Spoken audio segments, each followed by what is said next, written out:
Em dezembro de 2011, Hebe Camargo ligou para Silvio Santos às 11h40 da noite para aceitar uma proposta que ele tinha feito pessoalmente 3 semanas antes. Silvio atendeu no segundo toque. A conversa durou 7 minutos. Quando desligou, Hebe disse para a sobrinha que estava do lado: "Eu vou voltar para casa." 9 meses depois, estava morta. Mas o que aconteceu entre aquela ligação de dezembro e a morte de Hebe em setembro de 2012 é uma história que quase ninguém conhece por inteiro. Porque a volta de Hebe para o SBT mexeu com coisas que iam muito além de televisão. Mexeu com orgulho, com lealdade, com dívidas que não se pagam com dinheiro. E mexeu com uma decisão que Silvio tomou numa quinta-feira de madrugada, sozinho no escritório do SBT, que, segundo pessoas que trabalhavam com ele naquela época, foi uma das poucas vezes que viram Silvio Santos agir movido por algo que ele mesmo não conseguia explicar direito. E aqui é onde a história começa a pesar de verdade, porque a proposta que Silvio fez para Hebe não era uma proposta normal. Tinha uma cláusula que ninguém da diretoria do SBT sabia. Uma cláusula que Silvio escreveu de próprio punho, numa folha separada, que nunca entrou no contrato oficial. E quando o diretor de programação descobriu essa cláusula, 3 dias depois de Hebe assinar, ele entrou na sala de Silvio e disse uma frase que ficou registrada na memória de quem estava no corredor naquela manhã: "Silvio, isso aqui vai quebrar a grade inteira." Silvio olhou para ele. Calma-o, com aquele olhar que quem conhecia Silvio sabia que significava que a conversa já tinha acabado antes de começar. A grade se ajusta, ela não. O diretor ficou parado, abriu a boca para falar, fechou, saiu da sala. E a grade se ajustou. Mas o que estava naquela cláusula, e por que Silvio escreveu ela daquele jeito, você ainda vai entender. Porque antes disso, tem uma coisa que precisa ficar clara. A volta de Hebe para o SBT não começou com aquela ligação de dezembro. Começou meses antes, numa situação que quase ninguém sabe. Hebe estava na Rede TV. Fazia o programa dela ali desde 2010. O contrato era bom. O salário era alto. A equipe gostava dela. Mas Hebe não estava feliz. E quem conviveu com ela naquela época conta que a infelicidade tinha um nome específico que ela nunca pronunciava em público, mas que dizia em privado para quem tinha intimidade. O nome era solidão. Solidão profissional. Porque Hebe Camargo era uma mulher que tinha construído a carreira inteira em cima de relações, de vínculos, de gente. E na Rede TV, ela se sentia funcionária. Competente, respeitada, bem paga. Mas funcionária. E Hebe nunca foi funcionária de ninguém. Hebe era parceira. E a diferença entre uma coisa e outra, para alguém como ela, era a diferença entre respirar e sufocar. Na Rede TV, ninguém batia na porta dela para perguntar como foi o fim de semana. Ninguém ligava às 10 da noite para discutir uma ideia maluca de quadro novo. Ninguém sentava com ela no camarim depois do programa para rir de alguma coisa que deu errado ao vivo. Ela gravava, ia embora, voltava no dia seguinte, gravava de novo. E cada vez que saía do estúdio, segundo uma maquiadora que trabalhou com ela durante aquele período, Hebe tirava os sapatos no carro, olhava pela janela e ficava calada. A maquiadora disse que nos primeiros meses achou que era cansaço. Depois entendeu que era outra coisa. Era saudade. Saudade de uma época em que televisão se fazia com gente que gostava de gente. Em que o dono da emissora sabia o nome da faxineira. Em que o apresentador jantava com o câmera depois do programa. Saudade do SBT. Saudade de Silvio. Hebe nunca disse isso em voz alta para a imprensa. Tinha orgulho demais. Tinha passado por uma saída difícil da Bandeirantes, tinha feito escolhas, tinha assinado com a Rede TV, por motivos que na época fizeram sentido. E voltar atrás, para uma mulher como Hebe, era admitir que tinha errado. Hebe Camargo não admitia erro com facilidade. Mas em julho de 2011, aconteceu uma coisa que mudou a equação. Hebe recebeu o resultado de um exame de rotina. Câncer no peritônio. Tinha voltado. Ela já tinha enfrentado câncer antes. Em 2010, no peritônio também. Fez tratamento. Melhorou. Voltou a trabalhar. Todo mundo achou que tinha ficado para trás. Quando recebeu o resultado, em julho de 2011, Hebe estava sozinha no consultório. O médico explicou. Ela ouviu. Fez perguntas técnicas. Anotou num caderninho. Agradeceu, saiu. No elevador, ligou para a sobrinha. Voltou. A sobrinha não precisou perguntar o quê. Vem para casa, tia. Já tô indo. E aqui tem um detalhe que quase ninguém sabe. Porque entre o elevador do consultório e a chegada em casa, Hebe fez uma ligação que durou menos de 2 minutos. Uma ligação que a sobrinha só ficou sabendo semanas depois, quando Hebe mencionou de passagem como se fosse algo sem importância. Ela ligou para o Silvio. Às 3h20 da tarde de uma quarta-feira de julho de 2011, Hebe Camargo ligou para Silvio Santos. Ele atendeu no quarto toque. E a conversa, segundo o que Hebe contou para a sobrinha, foi assim. Silvio, é a Hebe. Hebe, que surpresa. Eu só tô ligando para te dizer uma coisa. Pode falar. Se algum dia você quiser me chamar de volta, eu vou. Silêncio do outro lado. 3 segundos. 4. Hebe, o que aconteceu? Nada. Só queria que você soubesse. E desligou. Silvio ficou com o telefone na mão. Segundo alguém que estava no escritório dele naquela tarde, ele colocou o telefone no gancho devagar, cruzou as mãos em cima da mesa e ficou olhando para frente sem falar nada por quase 1 minuto. Depois chamou a secretária. Me liga na casa da Hebe às 8 da noite. A secretária anotou. Às 8, ligou. Hebe não atendeu. Silvio tentou de novo às 9. Nada. Às 10, nada. No dia seguinte, de manhã, Silvio ligou de novo. Dessa vez, Hebe atendeu. Hebe, ontem você me disse uma coisa e desligou antes que eu pudesse responder. Eu sei. Por que você desligou? Porque eu já tinha dito o que precisava dizer. Mas eu não disse o que eu precisava dizer. Pausa. Então diz. Silvio respirou. E o que ele disse em seguida, Hebe só contou para uma pessoa. Uma única pessoa. E essa pessoa guardou por anos antes de mencionar para alguém de confiança, que guardou também, e que eventualmente deixou escapar numa conversa privada que chegou aos ouvidos de quem me contou.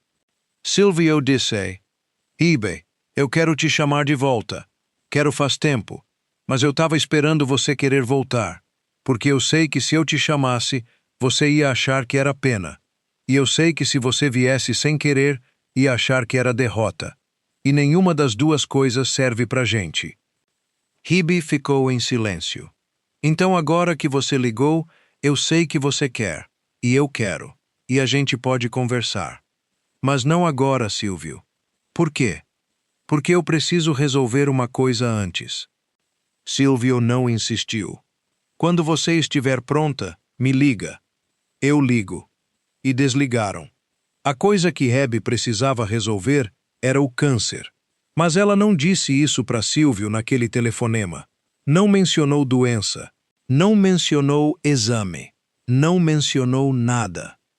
E Silvio ficou sem saber, pelo menos oficialmente.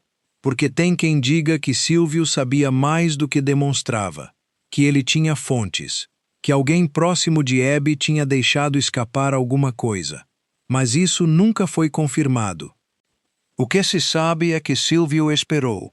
Julho, agosto, setembro, outubro, novembro, 5 meses. Sem ligar, sem mandar recado, sem pressionar. 5 meses em que Hebe fez quimioterapia, em que perdeu cabelo, em que emagreceu, em que continuou gravando na Rede TV, como se nada estivesse acontecendo, porque Hebe Camargo era o tipo de mulher que ia trabalhar com febre de 40 graus e mandava a febre calar a boca. E durante esses 5 meses, algo foi mudando dentro dela, algo que a quimioterapia não tinha nada a ver. Algo que tinha a ver com o que ela tinha dito para Silvio naquela ligação de julho. Porque quando você diz uma coisa dessas em voz alta, quando você admite para alguém que quer voltar, a admissão ganha vida própria. Fica ali, cresce, ocupa espaço. E cada dia que passa sem que você faça alguma coisa a respeito, ela pesa mais. Hebe ia trabalhar na Rede TV e sentia o peso. Gravava o programa e sentia o peso. Voltava para casa e sentia o peso. Porque agora ela sabia duas coisas que antes podia fingir que não sabia. Primeira, que queria voltar para o SBT. Segunda, que Silvio queria ela de volta. E saber essas duas coisas ao mesmo tempo, sem agir, era insuportável. A sobrinha percebeu. Perguntou o que estava acontecendo. Hebe desconversou. Mas a sobrinha conhecia a tia. Sabia que quando Hebe desconversava era porque a conversa era grande demais para ter. Em novembro de 2011, Hebe fez o último ciclo de quimioterapia daquela fase. O médico disse que os resultados eram encorajadores, que o tumor tinha reduzido, que dava para continuar o tratamento com menos intensidade. Hebe ouviu, agradeceu, saiu do consultório. E dessa vez, no elevador, não ligou para ninguém. Mas quando chegou em casa, sentou na sala e disse para a sobrinha: "Eu vou ligar para o Silvio." A sobrinha olhou para ela. "Agora?" "Agora não. Em dezembro. Quando eu tiver certeza." "Certeza de quê?" Hebe olhou pela janela. "De que eu aguento." E esperou. Dezembro chegou. As ruas de São Paulo encheram de decoração de Natal. O calor de fim de ano pesava sobre a cidade. E numa noite de dezembro, às 11h40, Hebe pegou o telefone. Discou o número de Silvio, que ela sabia de cor, que nunca tinha apagado da memória. Silvio atendeu no segundo toque, como se estivesse esperando. "Silvio. Hebe." "Eu tô pronta." Silêncio. 2 segundos. "Eu sei." "Como assim você sabe?" "Porque eu conheço você. E se você tá ligando a essa hora, é porque já decidiu. E quando você decide, não volta atrás." Hebe riu. Uma risada curta. Cansada, mas genuína. "Eu quero voltar, Silvio. Quero voltar para casa." "A casa é sua, Hebe. Sempre foi." Conversaram por 7 minutos.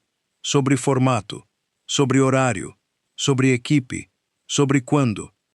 E quando desligou, Hebe olhou para a sobrinha que tinha ficado na sala ouvindo e disse a frase que abriu essa história: "Eu vou voltar para casa."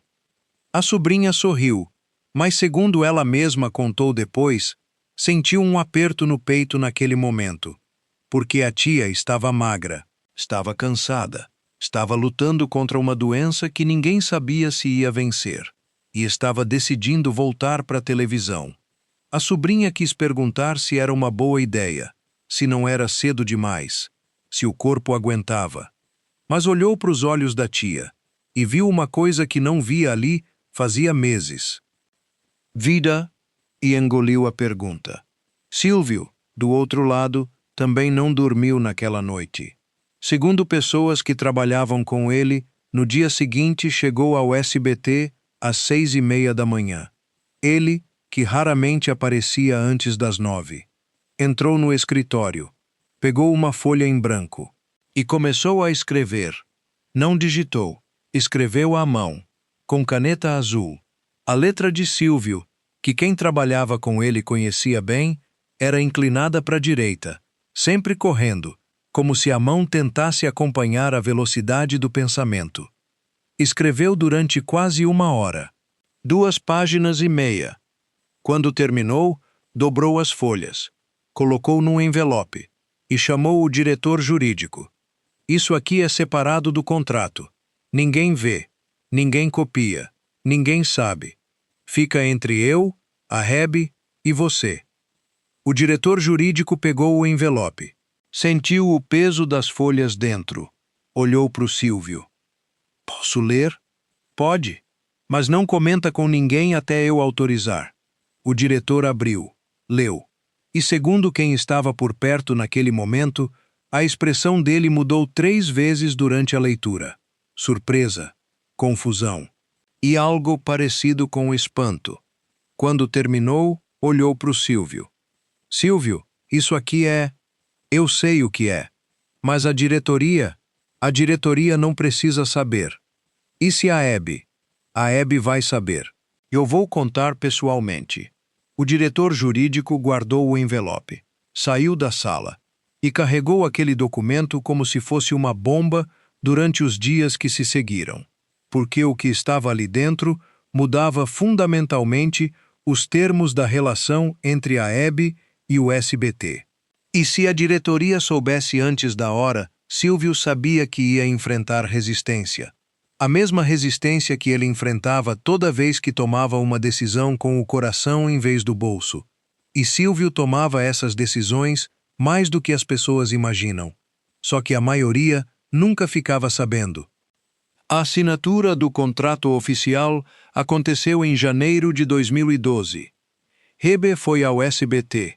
Entrou pela porta da frente, de salto alto, de vermelho, com óculos escuros que cobriam metade do rosto, o que quem a conhecia sabia que significava que ela tinha chorado no carro e não queria que ninguém visse os olhos inchados. Silvio estava esperando na porta do escritório dele, em pé, com as mãos nos bolsos. Quando viu Hebe no corredor, abriu um sorriso. Daqueles que Silvio dava quando estava genuinamente feliz, que quem trabalhava com ele sabia diferenciar do sorriso profissional. Hebe andou até ele, parou, tirou os óculos. Os olhos estavam vermelhos. Silvio olhou para ela. A expressão mudou. O sorriso ficou menor, mais concentrado, mais sério. Você tá bem? Hebe acenou que sim com a cabeça. Sem falar. Entra. Entraram no escritório. A porta fechou. O que aconteceu dentro daquele escritório nos 40 minutos seguintes, ninguém ouviu por completo. A secretária estava na sala ao lado. O corredor foi esvaziado por ordem de Silvio. Mas a secretária conta que houve um momento, por volta de 20 minutos depois de a porta fechar, em que ouviu algo que nunca tinha ouvido vindo daquela sala. Silêncio absoluto seguido de Silvio rindo. Rindo alto. Rindo de verdade. E Hebe rindo junto. Os dois rindo como se tivessem 30 anos menos. Quando a porta abriu, os dois saíram lado a lado. Hebe tinha recolocado os óculos. Silvio tinha as mãos nos bolsos de novo. Andaram pelo corredor juntos. E ninguém disse nada para ninguém. Mas todo mundo que estava ali percebeu que algo tinha mudado. O contrato oficial foi padrão. Bom salário. Horário definido. Equipe à escolha dela. Duração de 1 ano com renovação automática. A diretoria viu, aprovou, assinou. Mas o contrato oficial era só a parte que a diretoria sabia. Porque 3 dias depois, o diretor de programação descobriu a outra parte. Alguém do jurídico, talvez por acidente, talvez por não aguentar o peso do segredo, deixou escapar que havia uma cláusula separada. Uma cláusula que Silvio tinha escrito à mão e que mudava tudo. O diretor de programação foi até o jurídico. Exigiu ver. O jurídico hesitou. O diretor insistiu. O jurídico cedeu. E quando o diretor de programação leu o que estava naquelas 2 páginas e meia, levantou da cadeira, atravessou o prédio inteiro e entrou na sala de Silvio sem bater. Silvio, isso aqui vai quebrar a grade inteira. Silvio olhou para ele. Sem se mover, sem alterar a expressão.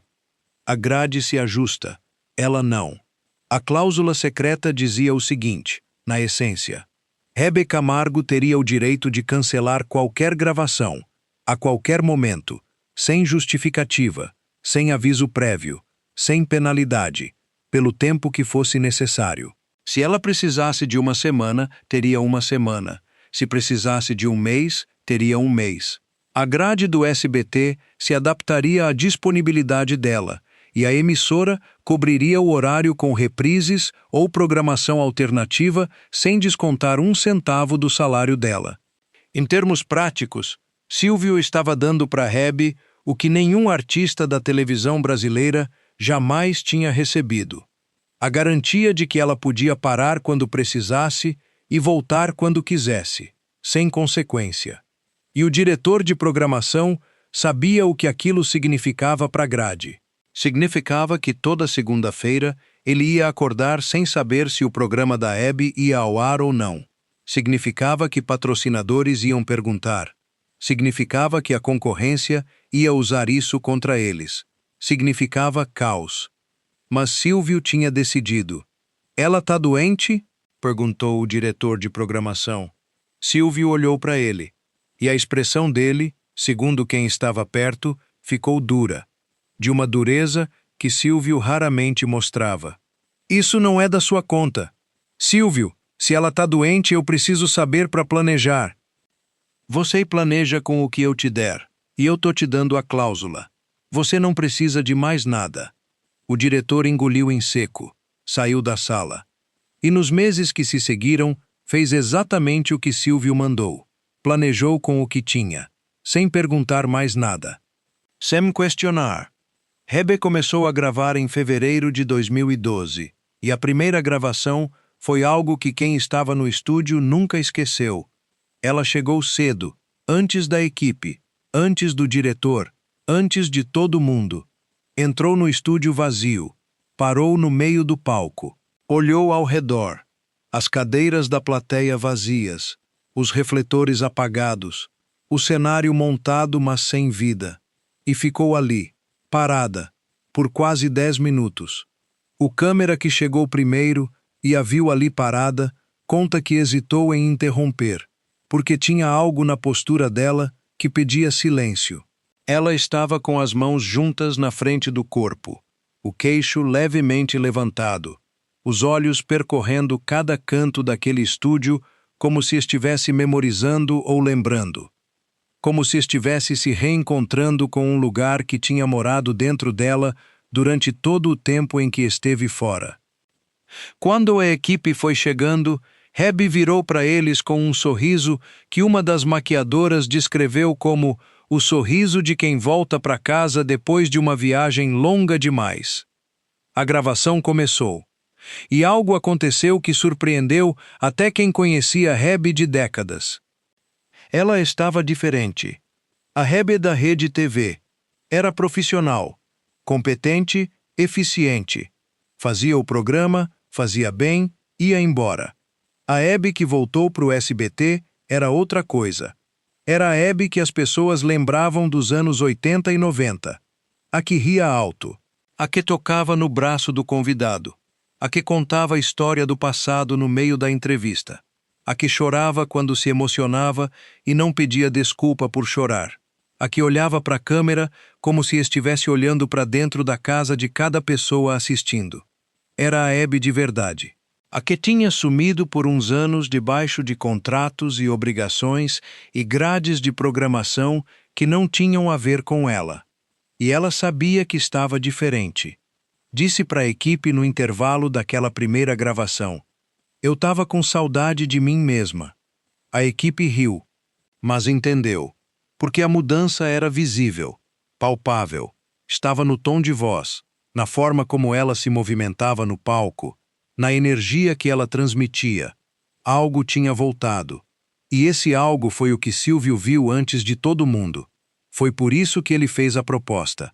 Foi por isso que ele escreveu a cláusula. Porque Silvio Santos conhecia Hebe Camargo como poucos. Tinha trabalhado com ela por décadas. Tinha visto ela em todos os estados. Feliz, triste, furiosa, radiante, doente, saudável, inspirada, esgotada. E ele sabia uma coisa que a maioria dos executivos de televisão nunca aprendeu.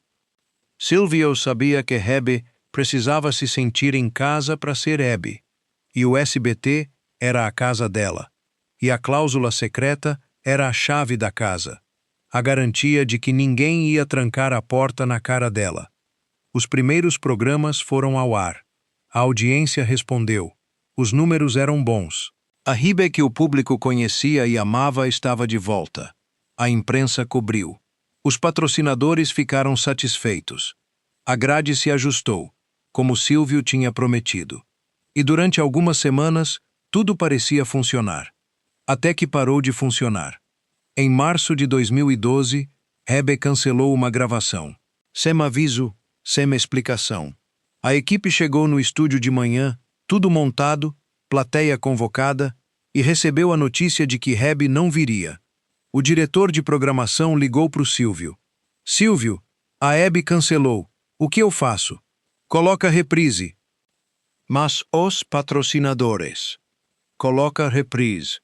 Silvio, eu preciso saber por que ela. Você precisa colocar reprise. O resto é comigo. E colocou reprise.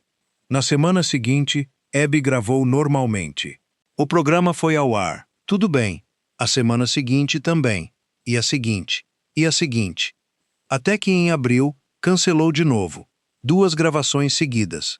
E dessa vez, a coisa ficou mais complicada, porque um dos patrocinadores principais ligou para o SBT querendo explicações. O contrato de publicidade previa um número mínimo de programas novos por mês. E com 2 cancelamentos, o mínimo estava comprometido. O diretor comercial foi falar com Silvio. Silvio, o patrocinador está ameaçando rescindir. Qual patrocinador? O diretor disse o nome. Silvio pegou o telefone. Ligou para o patrocinador. Ali mesmo, na frente do diretor. Aqui é o Silvio. Me falaram que você quer rescindir o contrato com o programa da Hebe. O patrocinador começou a explicar. As cláusulas. Os números. Os mínimos. A Silvio ouviu, pacientemente, até o fim, e então disse: Eu entendo. Você tem razão nos números. Mas eu vou te pedir uma coisa. Me dá mais 60 dias. Se em 60 dias você não estiver satisfeito, eu devolvo o que você pagou. Tudo. E a gente se despede sem problema. O patrocinador ficou surpreso. Silvio Santos oferecendo devolver dinheiro era algo que quase ninguém ouvia. Porque Silvio era conhecido por muitas coisas, mas generosidade financeira com patrocinadores não era uma delas. O patrocinador aceitou.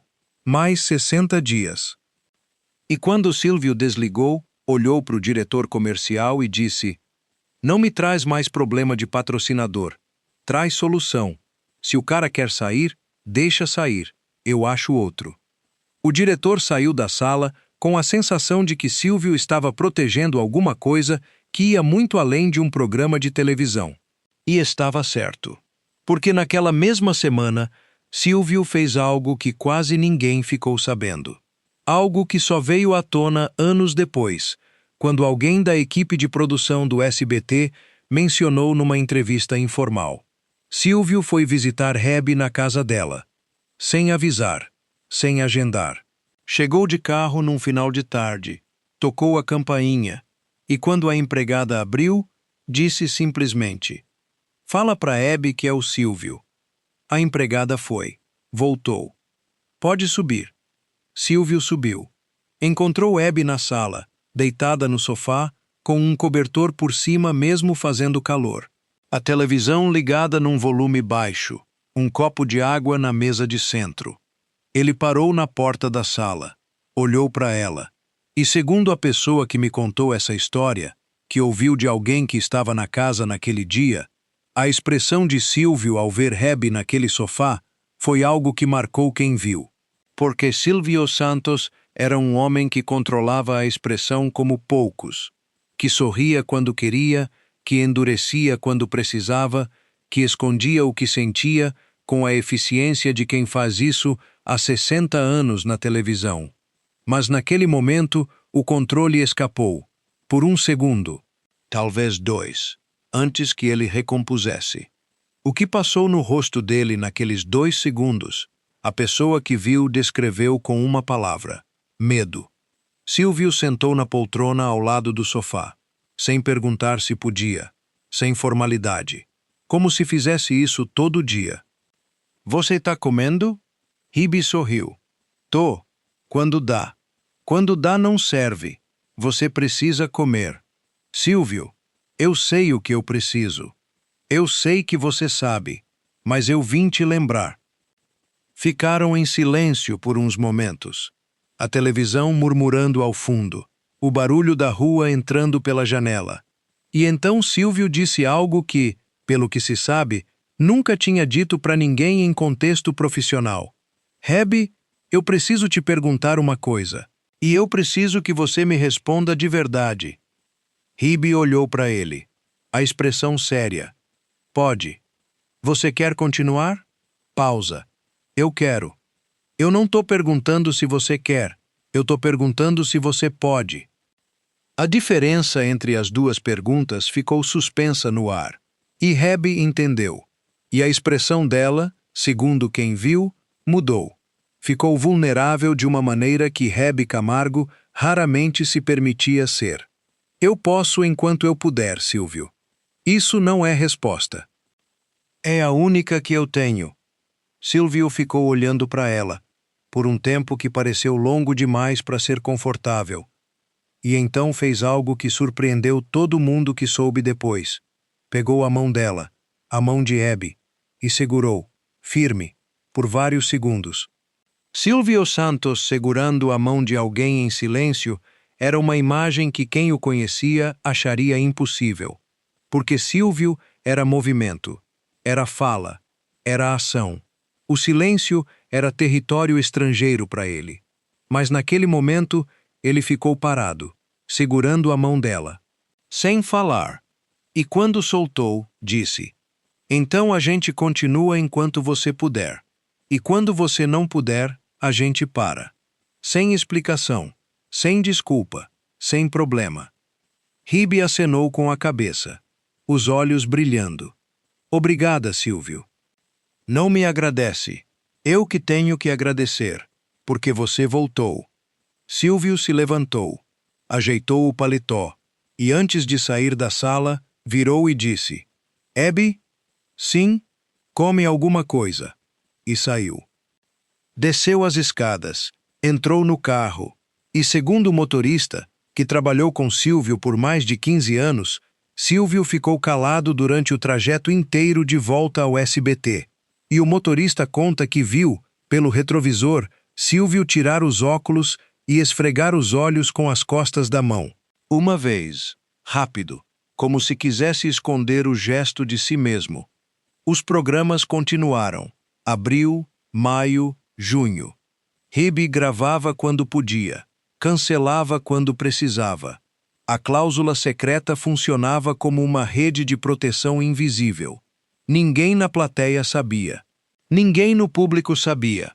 Os telespectadores viam o programa ir ao ar, viam Hebe sorrindo, rindo, entrevistando, sendo Hebe, e achavam que estava tudo bem.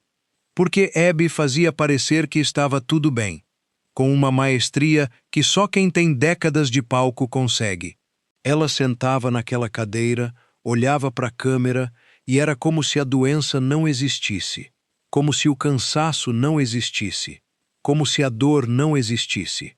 Os médicos tinham recomendado que ela parasse, mais de uma vez. Disseram que o esforço podia comprometer o tratamento, que o corpo precisava de repouso, que cada gravação era um risco. Hebe ouviu, anotou no caderninho, agradeceu e continuou gravando. Porque para Hebe Camargo parar de trabalhar era parar de viver. E enquanto ela pudesse viver, ia trabalhar. E enquanto pudesse trabalhar, ia viver. As duas coisas eram a mesma coisa para ela. Você deve estar se perguntando o que Silvio sabia de verdade sobre o estado de saúde da Hebe naquela época. Porque, oficialmente, o diagnóstico era reservado. A família não divulgava detalhes. A imprensa especulava, mas sem confirmação. Acontece que Silvio sabia mais do que deveria. E sabia de um jeito que revela uma coisa sobre ele que pouca gente entende. Segundo alguém que trabalhava na diretoria do SBT naquele período, Silvio tinha pedido para a secretária dele conseguir o telefone do médico da Hebe. A secretária conseguiu. E Silvio ligou.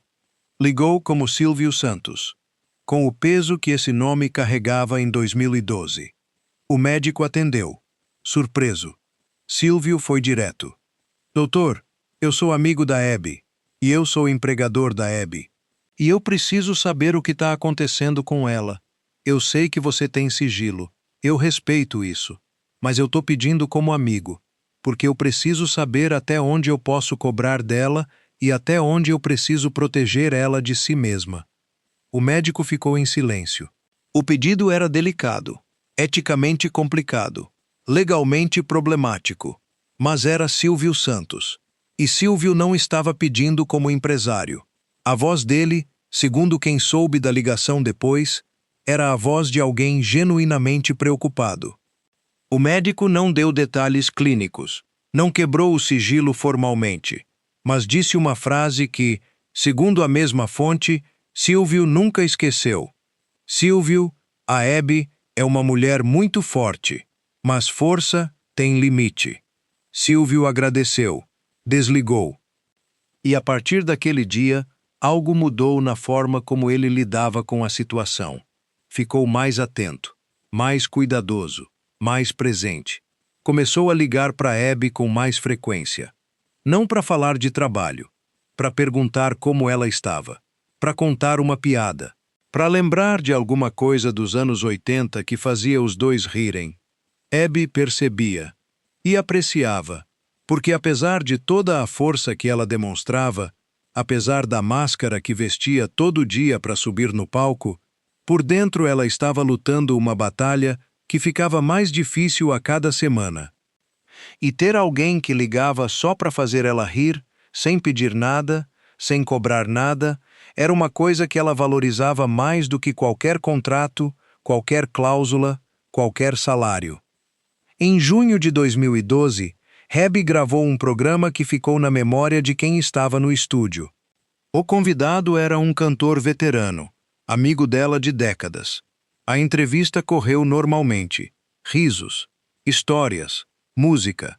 E no final, quando o cantor ia embora, Abby fez algo que não estava no roteiro. Segurou a mão dele, olhou nos olhos.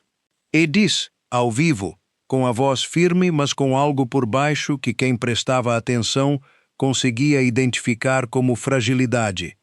Obrigada por estar aqui. Obrigada por cantar para mim. Porque cada vez que alguém canta para mim, eu lembro porque eu tô viva. A plateia aplaudiu.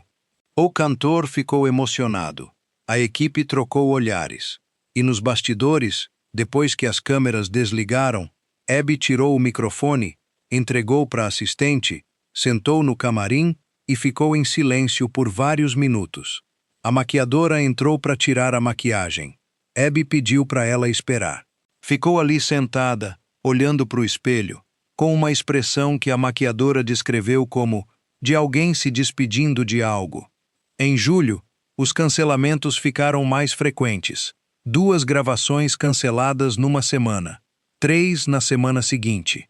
A diretoria começou a pressionar, discretamente, mas pressionando.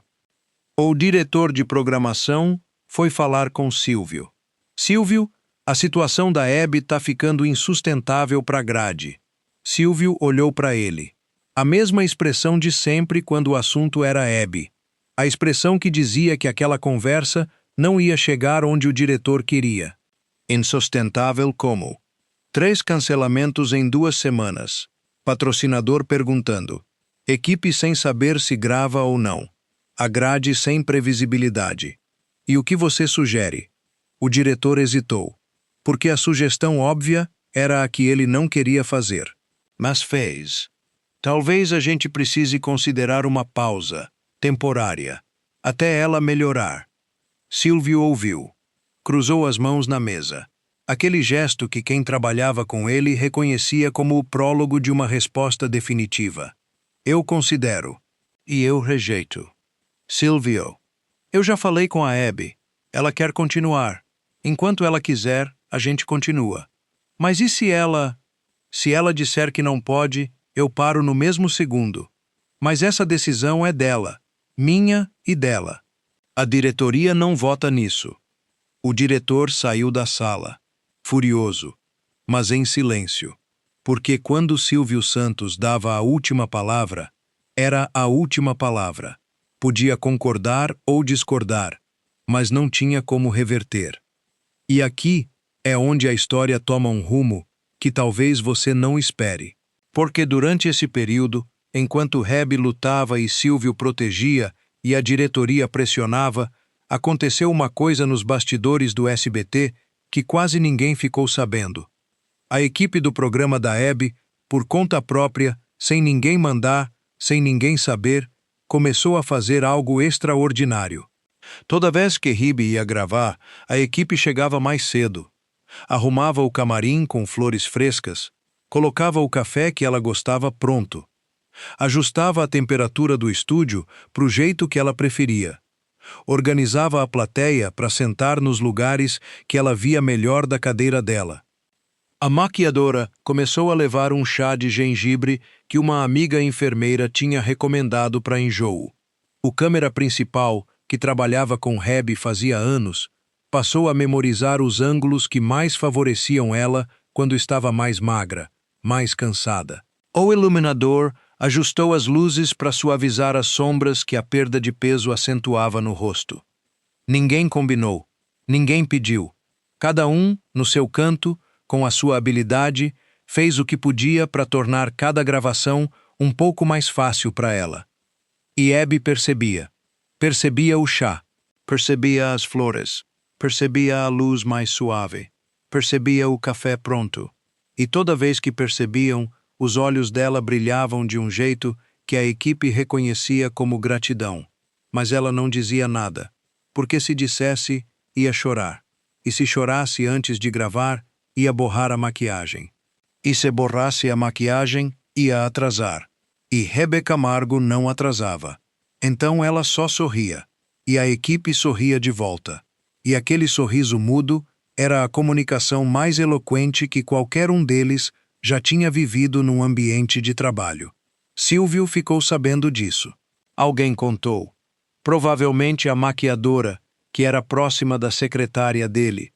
E a reação de Silvio, segundo quem presenciou, foi uma das poucas vezes em que ele demonstrou emoção abertamente no contexto do SBT. Ele estava no escritório, ouviu a história, ficou quieto por uns segundos. E então disse, para ninguém em particular, quase como se estivesse falando sozinho: "É por isso que eu faço televisão." E voltou ao trabalho. Agosto de 2012, a reta final. Hebe gravou no começo do mês. Um programa que, olhando em retrospecto, parece uma despedida que ninguém percebeu que era despedida. Ela estava mais magra, mais cansada. A maquiagem cobria o que podia, mas por baixo, quem olhava com atenção via que a batalha estava pesando. O programa daquele dia teve um momento que quem estava ali não esquece. Hebe estava entrevistando uma atriz jovem. A conversa era leve. Risos. Histórias do teatro. E num determinado momento, a atriz disse quase por acaso: "Hebe, você é a rainha da televisão. Como é que faz para durar tanto assim?" Hebe olhou para ela, fez uma pausa que durou mais do que o normal, e disse: "Você não dura. Você dura cada dia, um de cada vez. E quando percebe, passaram 50 anos e você está aqui. E a única coisa que mudou é que agora dói mais rir." Mas ri igual. A plateia riu. A atriz sorriu. A equipe engoliu o peso daquela frase. Porque eles sabiam o que o público não sabia. Sabiam que "dói mais rir" era literal. Que cada gravação custava um esforço que Hebe escondia com a habilidade de quem faz isso há meio século. Que o sorriso que o Brasil via na tela era sustentado por uma vontade que desafiava o corpo. Aquele programa foi um dos últimos. No final de agosto, Hebe cancelou as gravações. Dessa vez, por tempo indeterminado. A equipe soube antes da diretoria. A maquiadora soube primeiro. Recebeu uma ligação da sobrinha de Hebe. Ela não vai poder mais. A maquiadora desligou. Sentou, ficou olhando para o estúdio montado, com as flores no camarim, o café pronto, a luz ajustada. E chorou. Silvio soube no mesmo dia. Ligou para Hebe. A conversa foi curta, 5 minutos. Hebe, eu soube. Eu ia te ligar. Não precisa explicar nada. Eu sei, mas eu quero explicar. Pausa. Silvio, meu corpo não está acompanhando mais. Eu quero, mas eu não posso. A frase ecoou. Eu quero, mas eu não posso. A inversão exata do que Roberto Carlos tinha dito anos antes. Eu não consigo mais. A mesma dor em palavras diferentes. O mesmo abismo entre querer e poder. Silvio ouviu. Hebe, você fez mais do que qualquer um faria. Mais do que eu pediria. Mais do que eu merecia. Você mereceu tudo, Silvio. E mais. A gente se fala amanhã? Se fala. Desligaram. E aqui é onde a cláusula secreta, aquela que Silvio escreveu de próprio punho em janeiro, mostrou o que realmente era. Porque a cláusula dizia que Hebe podia parar quando precisasse. Sem justificativa. Sem penalidade. Sem consequência. Mas tinha um parágrafo final que o diretor de programação não tinha entendido na época, quando leu pela primeira vez. Um parágrafo que parecia desnecessário, quase decorativo, e que agora, com Hebe parando, ganhava um significado devastador. O parágrafo dizia, em essência, que durante qualquer período de ausência de Hebe, o salário dela seria mantido integralmente, que o camarim dela ficaria montado, que a equipe dela continuaria empregada, que o horário dela ficaria reservado na grade, e que a porta do SBT ficaria aberta para ela voltar a qualquer momento, sem precisar pedir, sem precisar negociar, sem precisar assinar nada novo. Silvio não tinha escrito uma cláusula contratual, tinha escrito uma promessa, de que Hebe sempre teria uma casa para voltar, mesmo que nunca voltasse.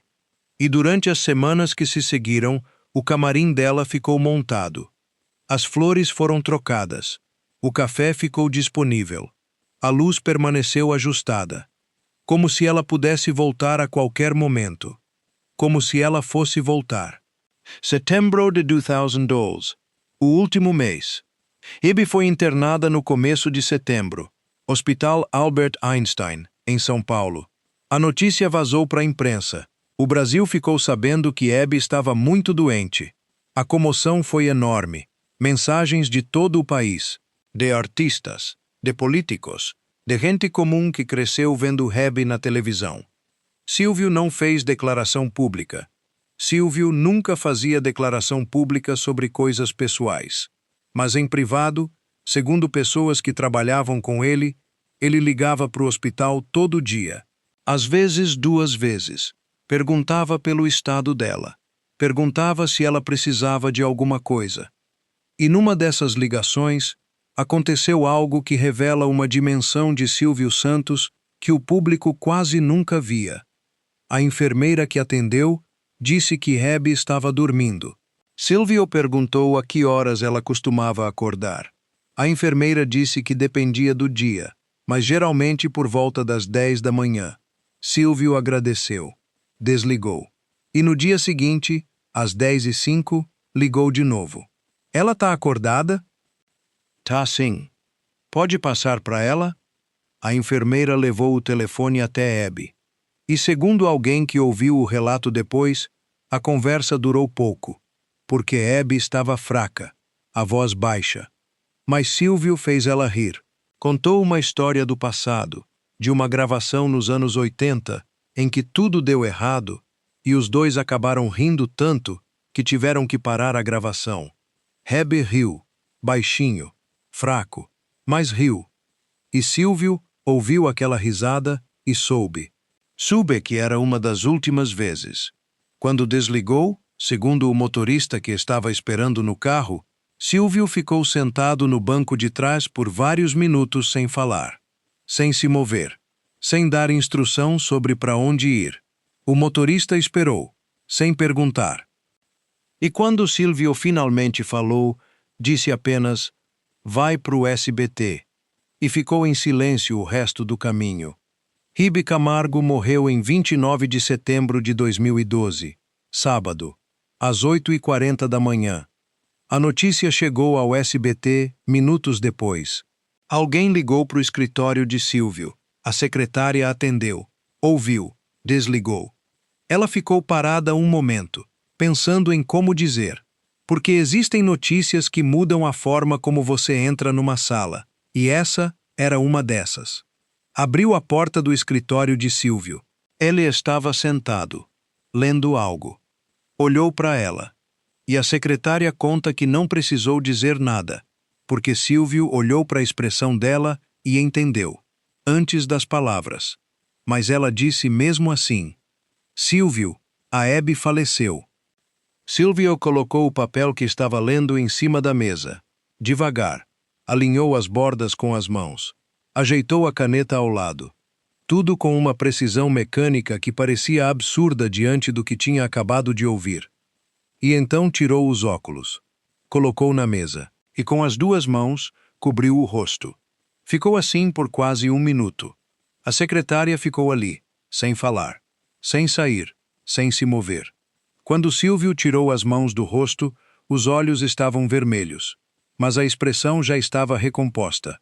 A máscara de volta. Obrigado. A secretária acenou. Saiu. Fechou a porta. E Silvio ficou sozinho no escritório, com a notícia, com o silêncio, com 50 anos de memórias de uma mulher que ele conhecia desde quando televisão brasileira ainda era preto e branco. Nas horas que se seguiram, o SBT entrou num estado que quem trabalhava lá descreve como um domingo sem som. As pessoas andavam pelos corredores, falavam baixo, faziam o que precisavam fazer, mas sem a energia habitual, sem o barulho, sem a vida. Porque Hebe era uma das poucas pessoas que, mesmo sem estar fisicamente no prédio, preenchia o espaço. A presença dela era tão grande que a ausência deixava um vazio proporcional. Silvio fez uma declaração pública naquele dia. Curta, medida, com a voz firme mas rouca. Mas o que ele disse em público era apenas a camada de fora. A camada de dentro, a que ele não mostrava, ficou guardada. O velório foi na Assembleia Legislativa de São Paulo. Uma multidão. Artistas, políticos, gente comum. O Brasil se despedindo de uma mulher que tinha entrado na casa de cada brasileiro durante mais de meio século. Silvio foi ao velório. Chegou discretamente. Ficou pouco tempo, mas ficou. E segundo alguém que estava perto dele naquele momento, Silvio parou diante do caixão e ficou olhando por uns momentos. A expressão fechada, os lábios apertados. E quando se virou para sair, disse baixinho, quase inaudível, para alguém que estava ao lado: Ela fez televisão parecer fácil, e eu sei o quanto era difícil. Saiu. No dia seguinte, Silvio foi ao SBT. Domingo, quando o prédio estava quase vazio. Entrou. Atravessou os corredores sozinho, sem segurança, sem assessor, sem ninguém. Foi até o estúdio onde Hebe gravava. A porta estava fechada. Silvio abriu. O estúdio estava escuro, mas com as luzes de emergência, dava para ver o cenário montado, a cadeira dela, o palco, as cadeiras da plateia vazias. Silvio entrou, caminhou até o centro do palco, parou e ficou ali, no palco vazio, no estúdio escuro, sozinho. Ninguém sabe quanto tempo ele ficou. Ninguém estava por perto para cronometrar. Podia ter sido 5 minutos, podia ter sido meia hora. Mas quando saiu, foi direto para o escritório e chamou a equipe de manutenção. O camarim da Hebe fica como tá. Por enquanto, ninguém mexe. A equipe acatou. E durante semanas, o camarim ficou intacto. As flores murcharam. O café secou. Mas ninguém mexeu, porque Silvio tinha dito para não mexer. Se você cresceu assistindo Hebe e Silvio juntos na televisão, sabe que a relação deles era de um tipo que a televisão de hoje desconhece. Comenta aqui se você lembra daquela época em que os apresentadores eram maiores que as emissoras. O que Silvio fez nos meses que se seguiram à morte de Hebe Foi algo que revelou um lado dele que poucos conheciam. Ele cuidou das coisas práticas, da equipe que ficou sem programa, dos contratos que precisavam ser encerrados, das obrigações que precisavam ser cumpridas. Mas fez de um jeito que surpreendeu até quem trabalhava com ele há décadas. A equipe do programa da Hebe, toda ela, foi realocada dentro do SBT. Ninguém foi demitido. A maquiadora foi para o departamento de produção. O câmera principal foi para outro programa. O iluminador ficou no estúdio. Todos com o mesmo salário. O diretor de RH achou estranho. Foi falar com Silvio. Silvio, realocar todo mundo custa. A gente podia o quê?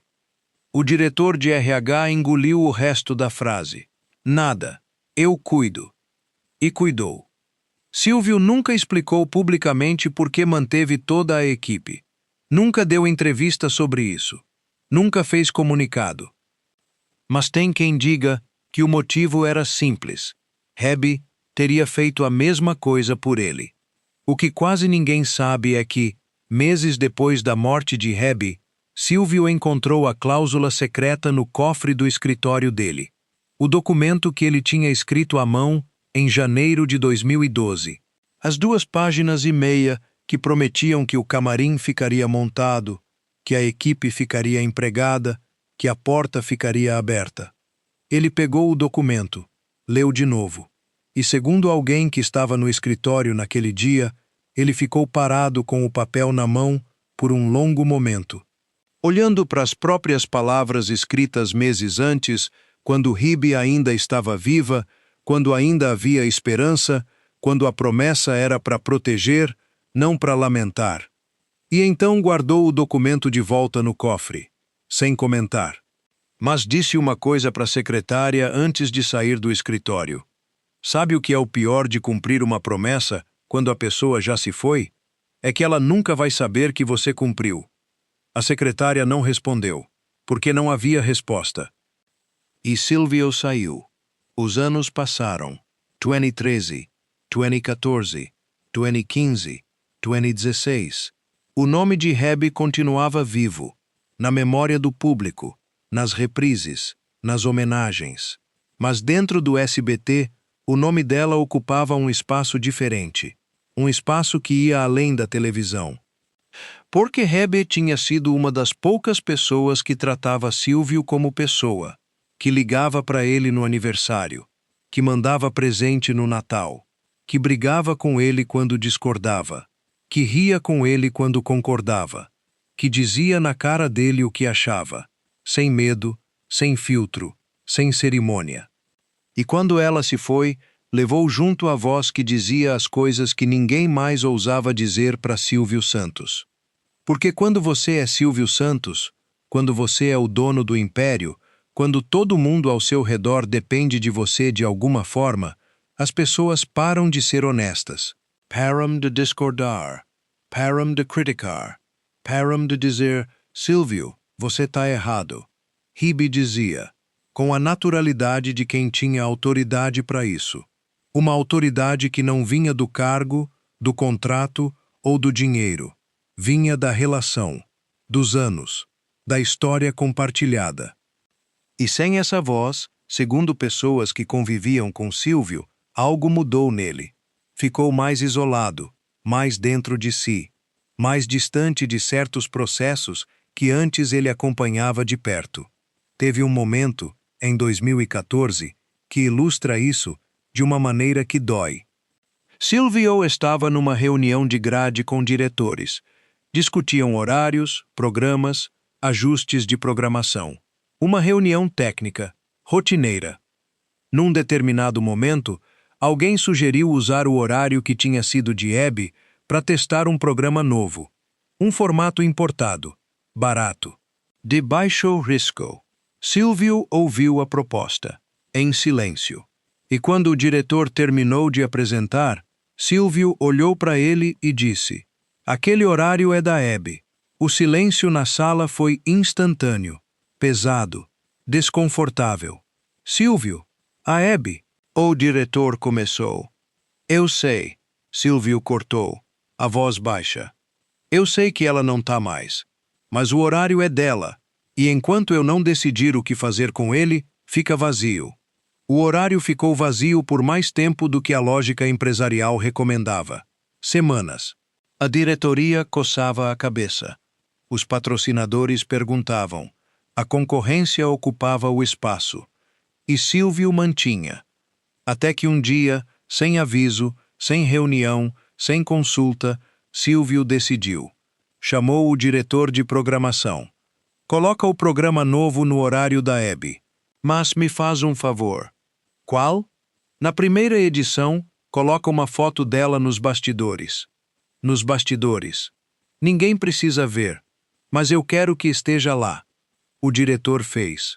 Uma foto de Hebe, discreta, colocada nos bastidores do estúdio, onde só a equipe via. E lá ficou. A relação entre Silvio e Hebe cobria mais de 5 décadas de televisão brasileira. Tinham se conhecido nos anos 60, quando a televisão ainda estava aprendendo a ser televisão. Quando os estúdios eram pequenos. Quando a tecnologia era precária.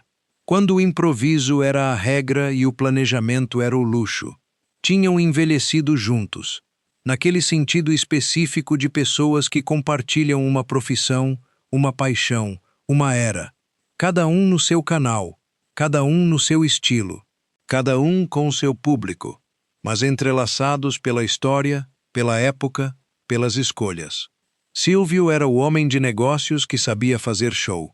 Hebe era a mulher de show que sabia fazer negócios. Os dois entendiam o outro de uma maneira que transcendia a explicação racional. E quando um deles se foi, o que ficou foi o peso de ser o último.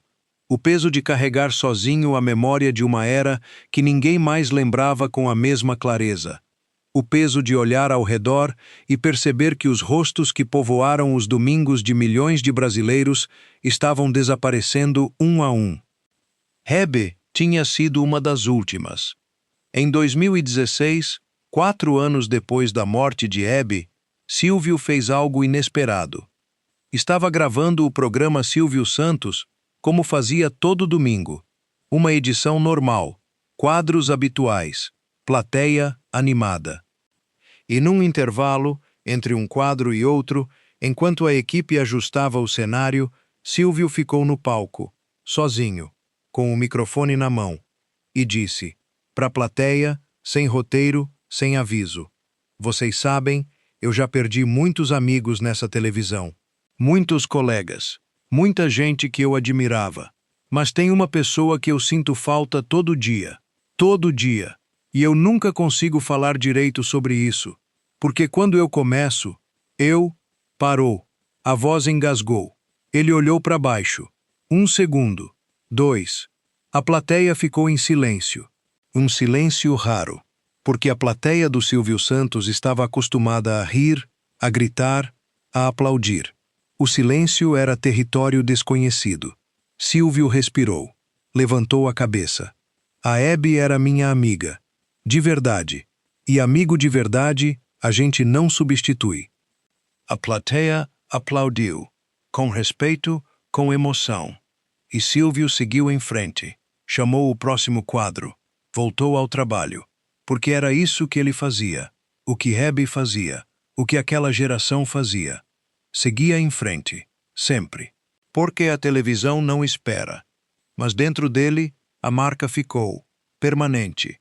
Como uma cicatriz que a maquiagem não cobre. A última vez que o nome de Hebe apareceu no contexto do SBT de uma maneira significativa foi em 2019, 7 anos depois da morte dela. Silvio estava revisando a grade de fim de ano. Dezembro, Natal, Réveillon. O período em que as emissoras disputam audiência com especiais e reprises e programação especial. Um diretor sugeriu uma retrospectiva das grandes apresentadoras que passaram pelo SBT. Uma homenagem, com imagens de arquivo, depoimentos, trechos de programas antigos. Silvio ouviu a ideia, gostou, mas com uma condição. Qual? A Hebe vai primeiro. E vai ter mais tempo que todas as outras, porque ela merece. O diretor concordou. A retrospectiva foi ao ar em dezembro de 2019, e o trecho sobre Hebe, que durava originalmente 8 minutos, acabou com 14, porque na edição a equipe não conseguiu cortar, porque cada imagem, cada trecho, cada momento era carregado demais para tirar. E segundo alguém que assistiu à edição final junto com Silvio, quando o trecho de Hebe acabou, Silvio ficou calado por uns segundos. E então disse: "Bonito, mas não chega perto de quem ela era." E levantou, e saiu da sala. Hoje, olhando em retrospecto, o que impressiona nessa história é a desproporção entre o que o mundo viu e o que realmente aconteceu. O mundo viu Hebe voltar para o SBT em 2012. Viu ela fazer programa. Viu ela ficar doente. Viu ela morrer. Uma história triste. Uma artista que morreu cedo demais. Uma perda para a televisão. Mas por baixo dessa história pública tinha outra. Uma história de uma ligação às 3h20 da tarde. De uma cláusula escrita à mão. De um camarim que ficou montado. De flores que foram trocadas mesmo depois que ninguém ia mais cheirar. De um horário na grade que ficou vazio porque Silvio não conseguia preencher. De uma foto nos bastidores que ninguém via, mas que estava lá. Detalhes pequenos, gestos mínimos, coisas que não dão ibope, que não geram manchete, que não vendem publicidade, mas que dizem mais sobre quem Silvio Santos era do que qualquer especial de domingo. Porque Silvio Santos na televisão era o homem do baú, o homem que jogava dinheiro para a plateia, o homem que gritava "Quem quer dinheiro?", com aquela voz que atravessava a tela e entrava na sala de cada brasileiro. Mas o Silvio que escreveu aquela cláusula de madrugada, sozinho no escritório, com caneta azul, pensando em como proteger uma amiga que estava morrendo sem que ela percebesse que ele estava protegendo, esse Silvio era outra pessoa. Uma pessoa que o público quase nunca viu. Hebe sabia. Ela sabia que por baixo do empresário, por baixo do showman, por baixo da persona, tinha um homem que se importava de verdade, que fazia coisas que ninguém ia saber, que protegia sem alardear, que cuidava sem cobrar. E talvez tenha sido por isso que, quando recebeu o diagnóstico em julho de 2011, a primeira ligação que fez depois de sair do consultório foi para o Silvio, porque quando o chão some debaixo dos pés, você liga para quem sustenta. Em 2024, Silvio Santos morreu. E quando a notícia se espalhou, o Brasil inteiro chorou, porque Silvio era mais do que um apresentador. Era um pedaço da infância de cada brasileiro acima de 40 anos. Era o som do domingo, o rosto do Natal, a voz que perguntava "Quem quer dinheiro?", enquanto a família inteira sentava no sofá da sala. E para quem conhecia a história de Silvio e Hebe, a morte dele fechou um ciclo, o último capítulo de uma era que não volta.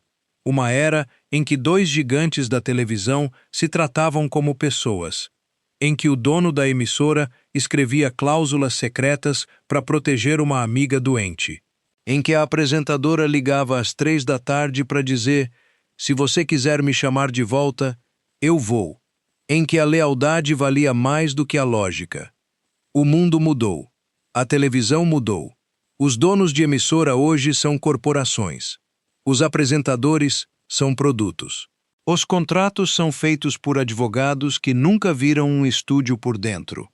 E aquela cláusula de Silvio, escrita à mão, com caneta azul, numa folha branca, numa madrugada de janeiro de 2012, parece um artefato de outra civilização. Porque quem, hoje, escreve de próprio punho uma promessa de proteção para alguém? Quem, hoje, mantém um camarim montado para alguém que talvez nunca volte? Quem, hoje, liga para o médico de uma amiga para perguntar até onde eu preciso proteger ela de si mesma? Quem, hoje, diz a grade se ajusta, ela não? Silvio disse, Silvio fez. E Hebe soube, enquanto viveu, que tinha alguém cuidando. E talvez isso tenha feito diferença. Talvez saber que o camarim estava montado, que as flores estavam trocadas, que a porta estava aberta, tenha dado a ela a força para subir no palco mais uma vez. E mais uma. E mais uma. Até que o corpo disse basta. E quando disse, Silvio estava do outro lado da linha, como sempre. Hebe morreu aos 83 anos, poucos meses depois de voltar a trabalhar com Silvio Santos. Poucos meses depois de voltar para casa. E se você perguntar a quem viveu essa história de perto, a quem estava nos corredores do SBT naqueles meses, a quem viu o camarim montado e as flores trocadas e o café pronto para alguém que talvez não viesse, todos dizem a mesma coisa. Hebe morreu em casa. E isso fez diferença. Porque morrer lutando é uma coisa. Morrer lutando no lugar certo, com as pessoas certas ao redor, sabendo que alguém cuidou para que tudo estivesse como deveria estar, é outra. E Silvio cuidou. Sem alarde. Sem câmera. Sem ibope. Cuidou. E essa é a história que quase ninguém conhece sobre os últimos meses de Hebe Camargo. Uma história de doença e trabalho, e cláusulas secretas, e camarins montados, e cafés que ninguém tomou, e flores que ninguém cheirou. Uma história de televisão. Mas, acima de tudo, uma história de gente. Comenta aqui se você cresceu vendo Hebe e Silvio na televisão e sabe que essa televisão, a de verdade, a que se fazia com instinto e coração e respeito, essa não volta mais. E se essa história te emocionou, você precisa saber o que aconteceu quando Gugu Liberato recebeu uma ligação de Silvio Santos às 4 da manhã, 3 dias antes de assinar com a Record. O que Silvio disse naquela ligação mudou o rumo da televisão brasileira. E o que Gugu respondeu foi algo que nem a família esperava. A história completa está nesse vídeo aqui. E se você já assistiu, tem mais histórias como essa esperando por você aqui no canal. Esta é uma narrativa com elementos fictícios, construída com fins reflexivos e de homenagem à televisão brasileira e às figuras que marcaram época.